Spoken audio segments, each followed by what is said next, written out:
Weirdo of the woods here. For about 2 or 3 weeks, I've been microdosing Psilocybe semilanceata, Liberty Camp's magic mushrooms, and I've been taking about 1/4 of a teaspoon. And so, if you can imagine a spread as big as my thumb and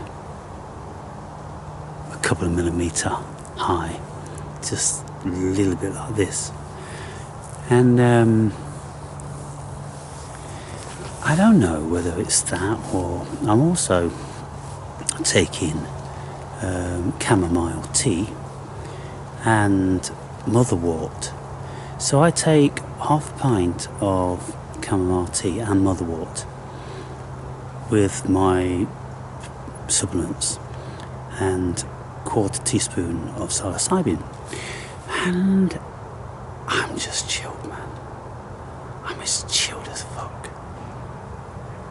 And it's a beautiful thing because there's no internal dialogue. You're present.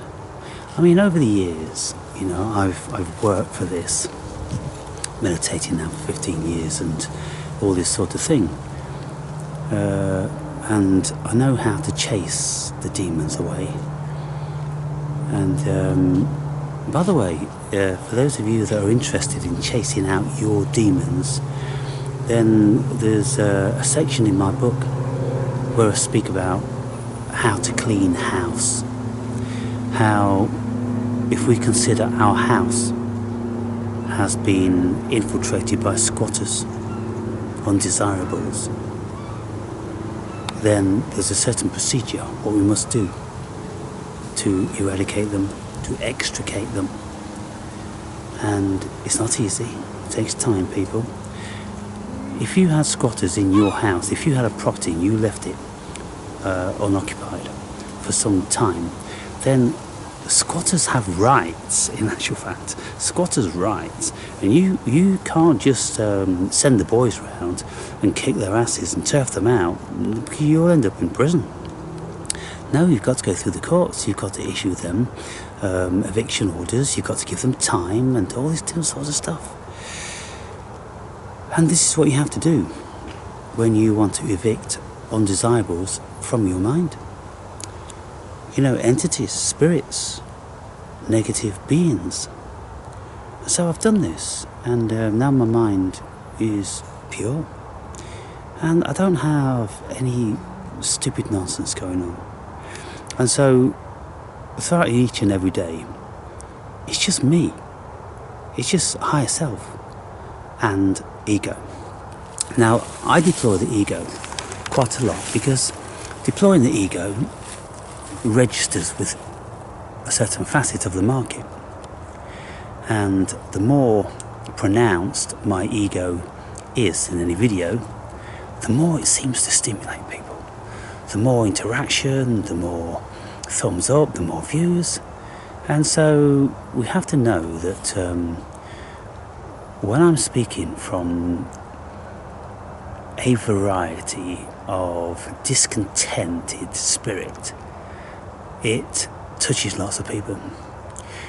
If I made videos about the beautiful facet of things, often people are not touched anything like as much. And so this video now, I'm giving you the opportunity how to eradicate your demons, and I'm speaking about it from a psychological perspective, a deep spiritual perspective. And if you want to know that and a whole lot more, then purchase my book. It'll be in the description below. 20 quid for Amazon. But I'm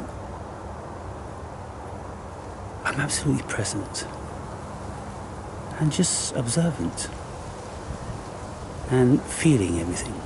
Now, in recent times I've posted those videos on Amanita muscaria, and that was when I just started out. I hadn't even taken psilocybin then. Amanita muscaria was the first mushroom I started to take. And I was speaking about, wow, it just makes me feel pagan, it makes me feel connected. I feel the wind and I see all the leaves, you know, blowing. It was a real wake-up for me. And it just brings you into the natural environment. Now, of course, psilocybin takes you there a whole bunch more, but in a different way. In a different way. The Amanita is beautiful. It's not a psychedelic in my experience. There's nothing psychedelic. It's an energy. It's a connection. It's a paganism.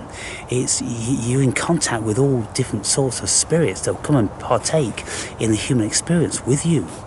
Like the wolf experience and the primal man and the Viking. Absolutely phenomenal.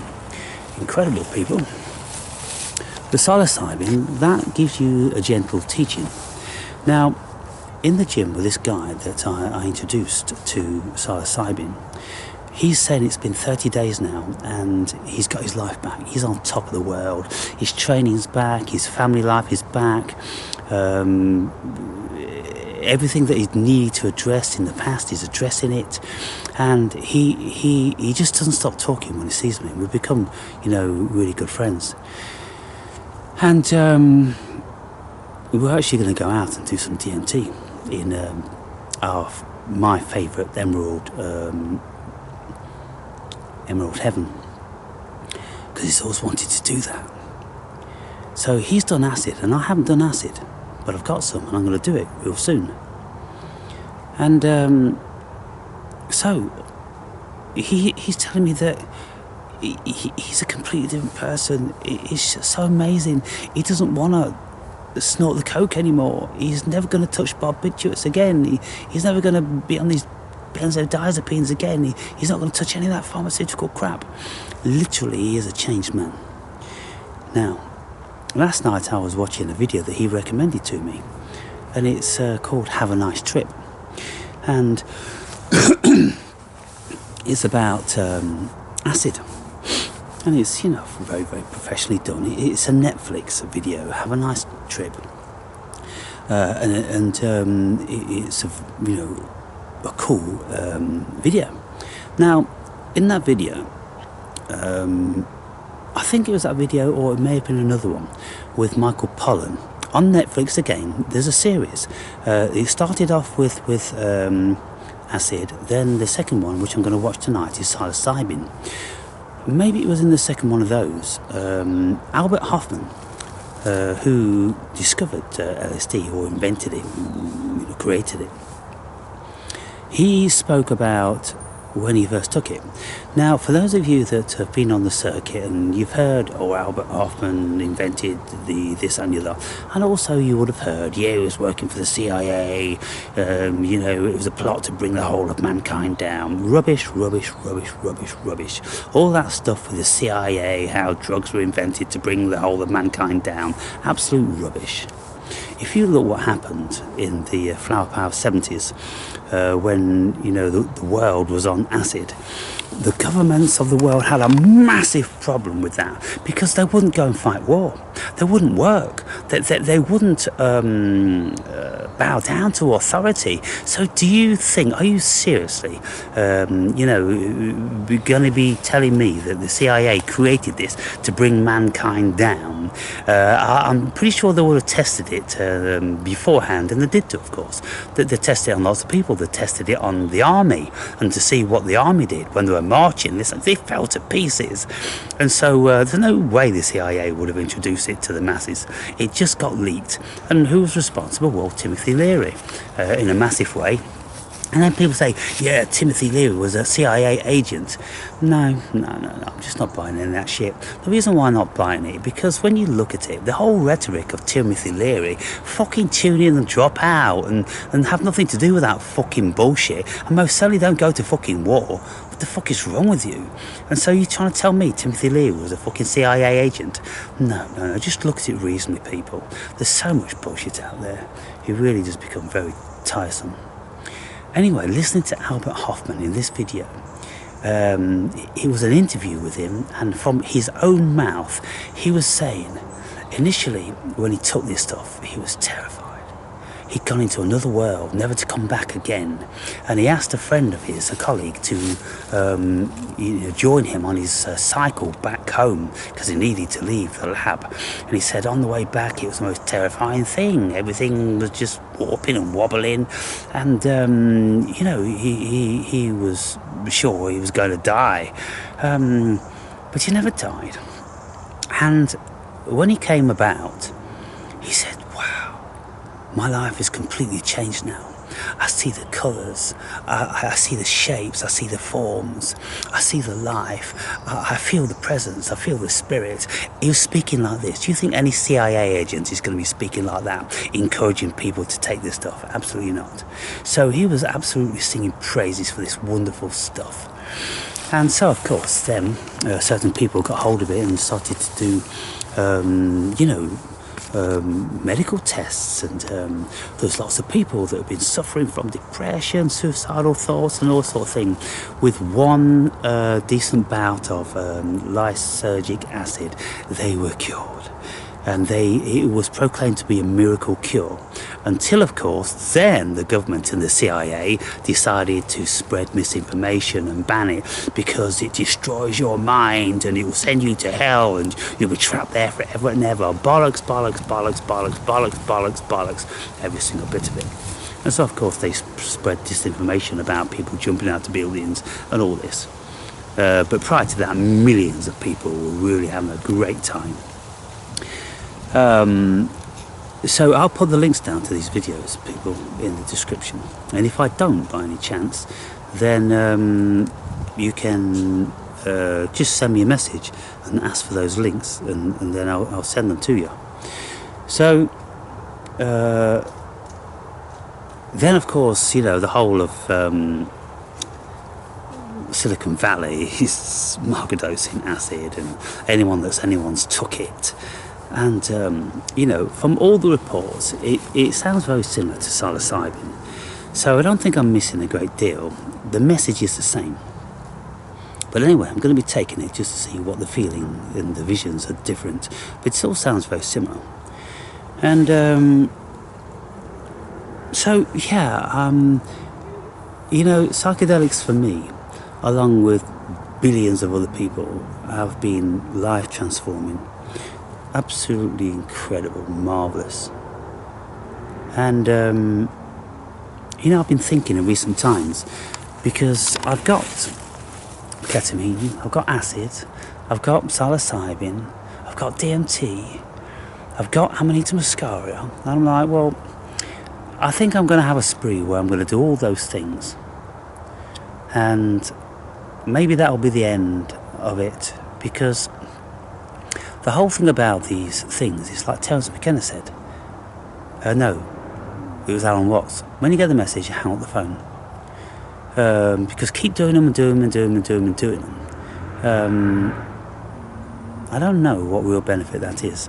And I think already I'm growing out of psilocybin. Could be wrong, could be eating my words next time I take it. But I feel absolutely settled, and having God spoke to me. Well, where else do you go from there, people? Where else do you go from there when you've had actual Jehovah chastising you for 3.5 hours whilst you've been on 4 grams of shrooms? And it's no longer a teaching thing for me, because I'm settled. I found myself. I'm awoken. I'm awakened. I'm enlightened. Where else do you go? You just got to be present and, bear in mind all the lessons you've learned from these things. And so I think after I've had this little spree, I'll be hanging up my psychedelic hat and boots, because I've got the message and I know what it's about. And any time I listen to anybody speaking about this stuff, there's nothing they can tell me. Having taken 200 DMT trips and 30 decent-sized psilocybin trips and Amanita muscaria, And of course, you know, learning to leave my body through astral projection, and having incredible supernatural experiences with Jesus talking to me, angels visiting me, the devil wanting to take my soul, and oh my goodness, all this sort of stuff, people. And so I'm not sure whether I've got too much more to really learn to settle my soul.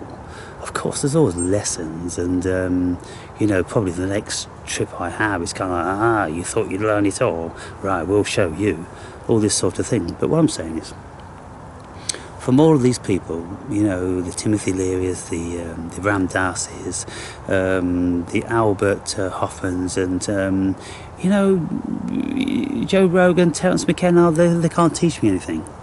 You know, I could teach them because I've probably done more. Or at least I've had very, very different experiences to what they talk about. They never speak about anything really life-changing, earth-shattering, and, you know, very, very poignant.